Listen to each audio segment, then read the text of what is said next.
ஓம் சிவாய நம. இந்த பதிவை காணும் அனைவருக்கும் அனைத்து செல்வங்களும் பெற வாழ்த்துக்கள். மேலும் துல்லியமான ஜாதக பலன்கள் பார்த்து சொல்லப்படும். புதிய ஜாதகங்கள் எழுதி தரப்படும். கீழே உள்ள போன் நம்பருக்கு தொடர்பு கொள்ளவும். இன்றைய ஆன்மீக தகவலில் போகி அன்று நாம் செய்யக்கூடிய தவறு பற்றி தான் பார்க்க போறோம்.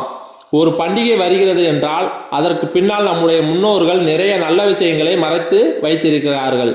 அந்த வகையில் பழையன கழிதலும் புதியன புகுவதும் தான் இந்த போகி பண்டிகையின் மூலம் நமக்கு சொல்லப்பட்டுள்ளது. வீட்டை சுத்தம் செய்து வீட்டில் இருக்கும் பழைய பொருட்களை எல்லாம் எடுத்து நெருப்பில் போட்டு பொசுக்கி தை பிறந்ததும் புது வாழ்க்கைக்கு வழிகாட்ட இந்த போகி பண்டிகையை கொண்டாடுகின்றோம். வெறும் பழைய பொருட்களை தூக்கி போடுவதற்காக மட்டும் இந்த பண்டிகை கிடையாது. நம்முடைய கஷ்ட நஷ்டங்கள், துன்பங்கள், கோபதாபங்கள் எல்லாவற்றிற்கும் சேர்த்து இந்த போகி நெருப்பில் நாம் தூக்கி போற்றணும். இதோடு சேர்த்து இந்த போகி பண்டிகை அன்று நாம் ஒரு சில விஷயங்களையும் சேர்த்து கடைபிடித்ததாக வேண்டும். போகி பண்டிகை அன்று நாம் எதையெல்லாம் செய்ய வேண்டும் என்று பார்ப்போம். பொதுவாக இந்த போகி பண்டிகைக்கு முன்பாகவே நம் வீட்டில் தேவையான பொருள் எது, தேவையற்ற பொருள் எது என்று ஒதுக்கி வைத்திருப்போம்.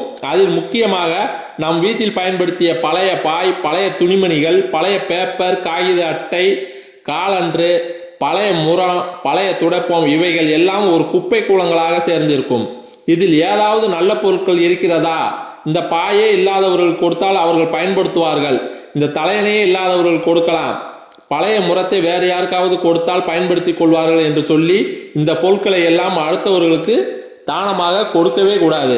நான் படுத்து உறங்கிய பாயில் நம்முடைய தரித்திரம் இருக்கும். படுத்து உறங்கிய பழைய தலையணை, மெத்தை, பெட்ஷீட்டு இவைகளையும் தானமாக கொடுக்கக்கூடாது. இந்த போகி பண்டிகையில் இந்த பொருட்களை எல்லாம் நெருப்போடு நெருப்பாக போட்டு பொசுக்கி விட வேண்டும் என்பது குறிப்பிடத்தக்கது. பழைய செருப்புகள் இருந்தால் அதை கொளுத்துவது சுற்றுச்சூழலுக்கு மாசு வரும் என்பதால் அதை முறையாக வீட்டிலிருந்து அப்புறப்படுத்தி விடுங்கள். அடுத்தவர்களுக்கு தானமாக கொடுக்காதீர்கள். ரொம்ப கிழியாத புதிய செருப்பாக இருந்தால் ஒரு முறை தான் போட்டேன், 2 முறை தான் போட்டேன் என்றால் அதை தண்ணீரில் கழுவி இல்லாதவர்களுக்கு யாருக்கேனும் கொடுக்கலாம், தவறு கிடையாது. ரொம்பவும் கிழியாத புதிய ஆடைகள் இருந்தால் அதையும் இன்னொருவர்களுக்கு தானமாக கொடுக்கலாம். அப்படி அந்த துணியை கொடுக்கும்போது உப்பு கலந்த தண்ணீரில் நனைத்து அலசி கொடுப்பது, தானமாக கொடுப்பது நமக்கு சிறப்பை தரும். அதே மாதிரி பழைய பாய், பழைய தலையணை, பழைய மெத்தை, பழைய பெட்ஷீட்டு, பழைய முறம், பழைய துடப்பம் இவைகளை யாருக்கும் தானமாக கொடுக்கவே கூடாது. கொடுக்கவும் சொன்னாலும் கொடுக்கவே கூடாது. அவசியம் இருந்தால் புது பாய், புது பெட்ஷீட் வாங்கி தானம் கொடுக்கிறது நல்லது.